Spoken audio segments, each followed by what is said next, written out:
2 people dead and the leading suspect known as the Silent Killer. There were high levels of carbon monoxide inside the house. Carbon monoxide was so thick in this Durbin Street home, it pegged the meter that reads the levels. So high, the first 3 police officers to arrive had to be taken away in ambulances. The victims, Dr. Spencer Butterfield with Wellington Orthopedics, and his wife, Mary Beth Thomas, a VP at Children's Hospital.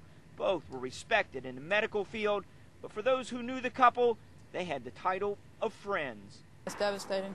It's really sad. This neighbor has known the pair since they moved here from Pittsburgh a few years ago. They have a daughter and her family live on the top of the hill in their old house in Clifton here, and they had built this house down here so they could be close to the grandchildren and they could come and visit. Investigators towed this SUV from the garage but have not identified the source of the carbon monoxide, only to say that it left its unmistakable fingerprint inside the home where the 2 died.